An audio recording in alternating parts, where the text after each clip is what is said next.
Well, guess what? It is working. And here, this is roughly the scenario by which it does work. The Fed, the balance sheet is over on the right-hand side, assets and liabilities. What the Fed does is it buys treasuries and it adds to that asset, and they pay in Federal Reserve notes in the short run. I'll get back to this in a minute because basically they refinance the liability side of their balance sheet. Most of it has become, instead of buying it with printed dollars, they've been buying it with borrowed dollars. But I'll get to that nuance in a minute. Now the question is, where do they buy the treasuries? Well, the Treasury sat on the balance sheet of conservative institutions. I mean, it could be like the endowment of the University of Texas. It could be an insurance company. It could be a commercial bank. And basically they're buying treasuries from, who are the private conservative parties holding treasuries? It's only those regulated institutions. So the Treasury disappears from their balance sheet, is replaced by cash from the Fed, and then this institution has an issue. What am I going to do with this cash? So they start looking for something in the open market. They're not lending to you and I as consumers. They're looking for another market-traded asset. And what they have, and basically as an institution, this Treasury filled a particular slot in their portfolio, which the slot is high-quality short-term debt. And there's very little high-quality short-term debt in the U.S. capital markets.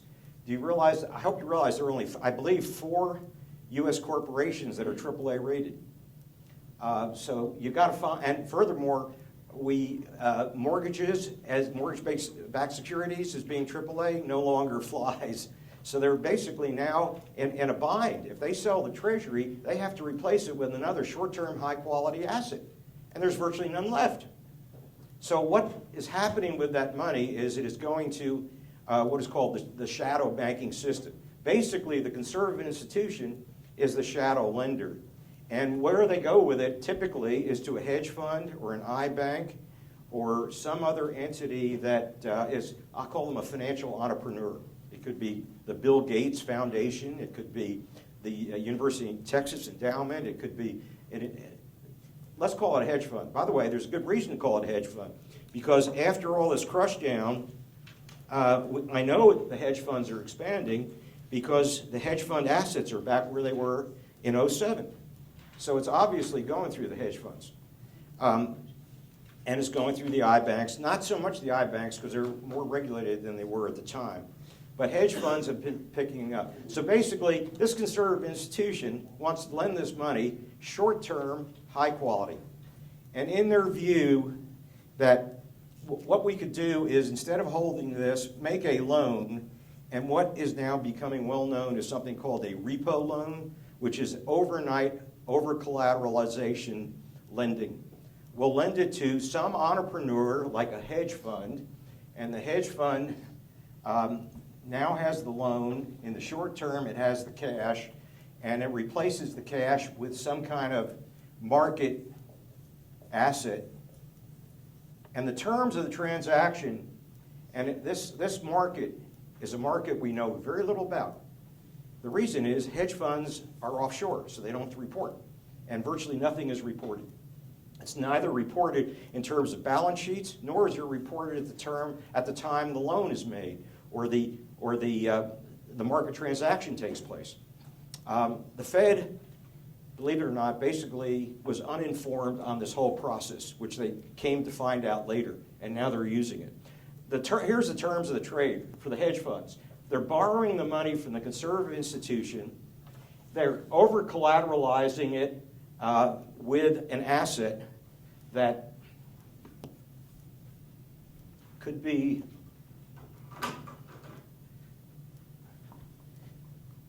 let's say if they have net worth of $1, the typical transaction is to get $99 of loans and buy $100 of an asset.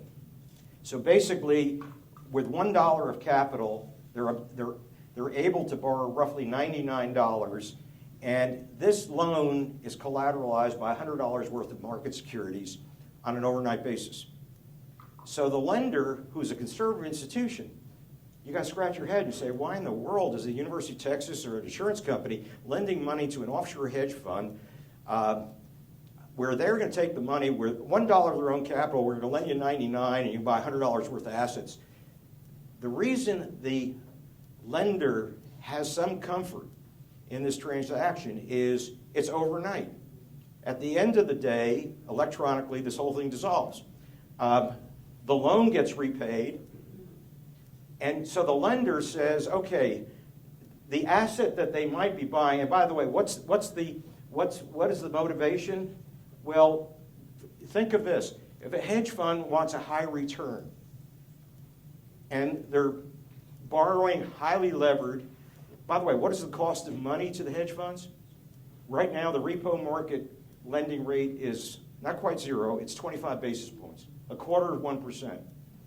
Now, if you were a hedge fund, you get money and you lever it up 99 to 1 and cost you a quarter of a percent, and these people are fine with it as long as it's overnight, that would allow you to buy something like U.S. junk bonds with the yield of, used to be 8 or 9 or 10%. Now it's down to, what, 4 or 5%? Something like that. And the reason it's down to 4 or 5%, so much of this is taking place, the prices are getting bid up and the yields are coming down. The other thing you might think of is if you're a hedge fund, how about going to Europe and buy Greek bonds? And you might say, oh, I don't want Greek bonds. We've read all about their insolvency problems in Greece. But on an overnight basis, how much is going to change in one night? If you know it's not the end of a quarter or a change of administration or they have cash in the bank, they'll make it through one day. So the trade gets evaluated, the risk being, will the market price change by more than 1% overnight? It's not based on the ultimate ability of the junk firm to pay the debt off, or ultimately whether Greece can pay their debt off. It's just, can we get by one day?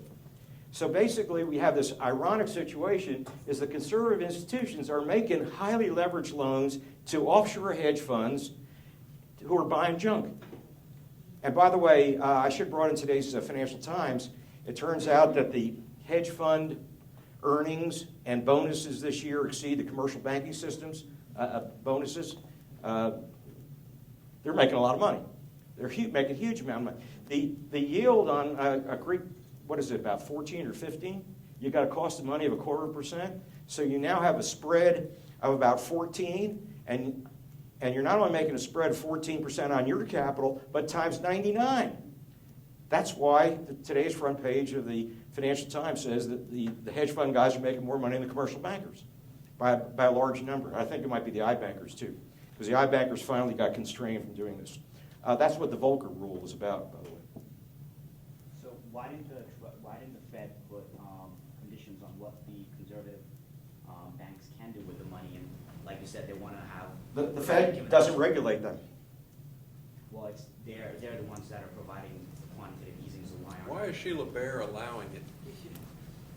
Well, the commercial banks have nothing to do with it. The conservative lender is lending to the hedge fund. Well, yeah, but these guys are like UT. Sheila Bair, okay? You're saying it's not a bank? It's not a bank. It's not a commercial bank. Thank you, yeah. Thank you for that clarification. By the way, too, I forgot to mention, we do have a mic here, and at the end, we'd like to have a Q&A. In fact, I think there are 2 mics. And the reason I want to do that is get you on tape. This is on tape, so we want to have all the questions and answers on tape. So jot down your questions, if you would. I appreciate them. Okay, but anyway, this is a conservative institution. This could be UT. The government has no control over it. It could be an insurance company, etc. So basically, that's how Greece is getting funded. That's how junk bonds are getting funded. And by the way, we're using the shadow banking system. It's not a trivial amount. What came out late afterwards was the shadow banking system versus the, quote, traditional banking system. And this was put out by the Federal Reserve Bank of New York after the fact, after the financial crisis. What they didn't know is this underground, underreporting shadow banking is larger than commercial banking. And this, I think, was about as of 2008, and obviously the shadow banks are rising again and are more dominant than the regulated commercial banks. So the Fed has used this mechanism, and what it's doing, it's getting now who benefits from this is the XYZ company. They now can sell their debt, and they sell it to the hedge funds. And the rates have become, and the hope is they buy some plant and equipment. And that's happened because we know that, for example, NASDAQ, a lot of the money being spent by these business firms, they don't need excess capacity. What they want is higher profit margins. And so there's a lot of investment taking place in things that are efficiency providing for the firm. In other words, increase your profit margin. And so it's getting directed to the tech sector, and the tech stock index has gone up about 25% since QE2. So it's working. It's getting Greece funded. It's getting the XYZ junk firms funded. They're buying equipment. It's putting a bit of a bottom under the market. That's the good news. Now let me tell you about the not such good news. The not such good news is, and by the way, the Fed is preventing, to some degree, he's very much actually preventing deflation, and they are generating some jobs through this. So it is working. Using the shadow banks is working, even though it's outrageous and no one knows who's getting funded, et cetera, et cetera. It's underground. Don't ask. And hedge funds are domiciled in a place where they're not asked and they don't report for that reason. And it's not just, by the way, the hedge funds don't report, but the transactions are not reported to the SEC either, so you don't know the prices. But in any event, this is working. It's providing funding for the European sovereigns, so that problem seemingly, it's off the front page, and that's why it's off the front page. And I would guess they're going to fund munis for the same reason. And if you know at what point the muni will become insolvent, you just look at the cash available and relative to the next interest payment for a muni. So you got a lot of forewarning as to whether or not there's going to be a default. So basically, what we're having is new sense of risk in the market, totally different risk pricing, and it's based on an overnight black swan. A black swan is an unusual episode that will cause prices to crash. So the real risk in the market is the black swan. It's not the market is not pricing the ability of the borrower to perform and pay the debt off. So what we're getting is elevated prices as a result. In other words, we're getting an asset bubble. Now, where the plot gets much thicker, and that leads into really where we're going in the next mutation of this financial crisis, and it's going to be a lead into Frank Beck. We'll make some comments as to the investment, which areas, which asset classes are very much affected. One of the things that's happened with this is the hedge funds, being offshore entities, look across the menu of assets they can purchase on a highly leveraged basis on 25 basis points cost of money. And really, there are higher returns available in the emerging markets than in the U.S. The U.S., the Fed has indeed gotten, by the way, when you have deflation, the threat of deflation and a lot of liquidity in the market, the interest rates are low in the U.S., but not much is happening because of it. But the emerging market rates are significantly higher. For example, the Brazilian sovereigns could be a rating, I'm guessing, of what, AAA? No, excuse me, A? Probably A. Their point is they're investment grade. They're probably paying 8%. Our debt, which is now coming under question, is paying like 1 or 2. So you much rather go to Brazil, and you're probably getting truly a better quality asset because that is a government that is running no fiscal deficits. They're running surpluses. They have no problems with their debt. They're not overly indebted the way we are. So a conservative, if you can think of it that way, transaction would be the hedge fund borrows at 1/4 point and buys Brazilian sovereigns and gets 8% and levers it up 99 times. And then ends up on the front page of the Financial Times with the biggest bonuses they've ever seen.